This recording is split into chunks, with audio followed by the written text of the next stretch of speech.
Hi, Jeremiah Hales with Empower Physical Therapy. Today we're going to be talking about wrist and elbow pain, specifically how to develop strength to help support those two joints. If you've been dealing with chronic medial epicondylitis or golfer's elbow, lateral epicondylitis, which would be tennis elbow, or any version of wrist pain, a lot of people develop wrist pain on the back of their hand, kind of in that upper part where the arm meets the hand. You've got the wrist, and you have these little bones called carpal bones, and the joints can become inflamed, especially in sports like golf, where there's a lot of impact and high velocity moves with a club. And oftentimes you need to develop stability in those joints to help protect those joints from injury, but also to improve your performance. This is a great way to improve your performance out of the rough, out of wet bunkers, things like that. If you want to increase distance, a lot of club head speed is generated through the rolling of your forearms and releasing of the club just at impact and after. So really creating that speed as you come through the ball. So we're going to go through a series of exercises that I want you to do every day if you're experiencing pain, and if you're not experiencing pain, of course, you can still do them every day, but you can work them into your workouts to help improve your forearm and wrist stability. So starting with the first exercise, using a golf club, what you'll do is grab the handle of the club, and I really want these exercises to be as pain-free as possible. So you're going to grab your club and you're going to lay it off just about 90, I would say it's probably 80 degrees right there, and you're going to hold for 30 seconds. Now, the key to this exercise is that you're not experiencing an increased level of pain. So let's say you have pain normally throughout the day with everything that you do.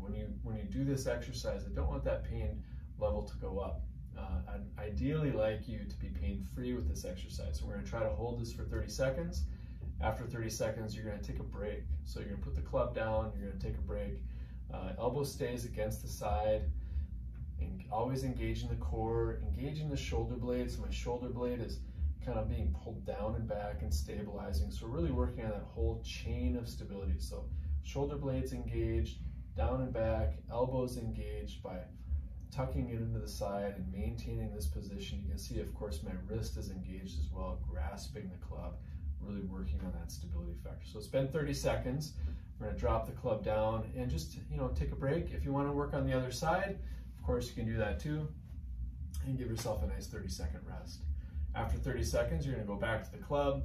You're going to grab the club on the handle again, and you're going to lay it off anywhere between 80 and 90 degrees going the other direction. This is called pronation.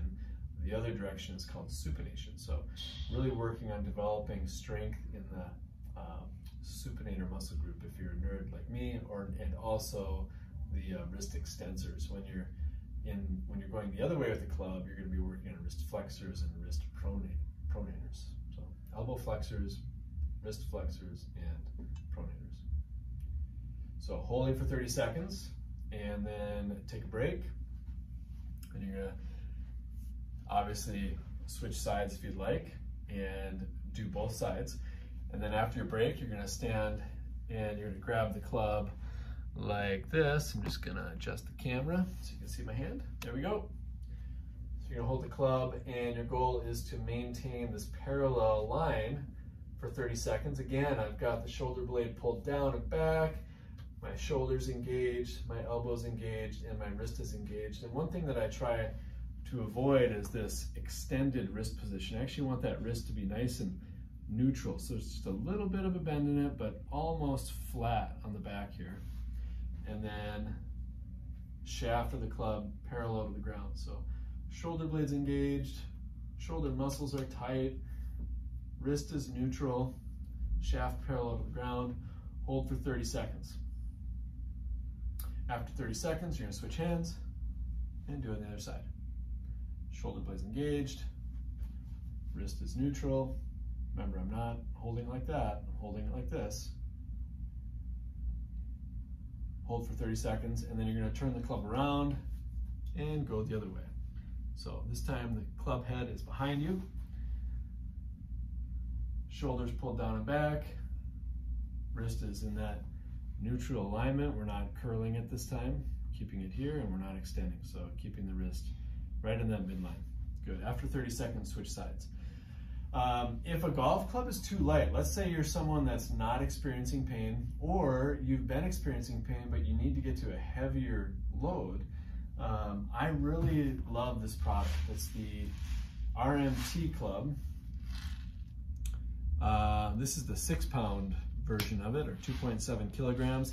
It's a great product for developing clubhead speed, body speed, stuff like that. But I really like it. I bought this for teaching people how to stabilize their wrists. And it's the same thing using the golf club, but we're going to use the 6-pound medicine ball on the end of a stick. And of course, the further out on the handle you grab, the harder it is. And I'm not strong enough for this, so I'm going to start a little bit closer to that medicine ball is, and I'm just going to hold 30 seconds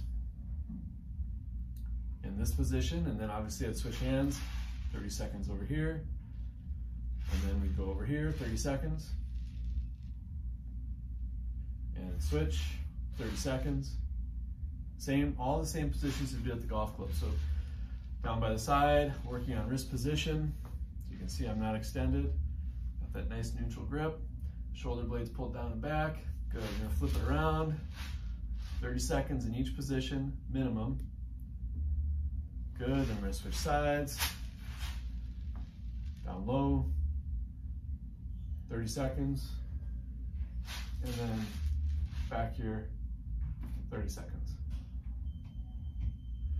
So, as kind of a conclusion to the video, key points are to continue to work on shoulder stabilization with every exercise, because that is going to have a really good carryover effect to help keep you healthy and functionally strong.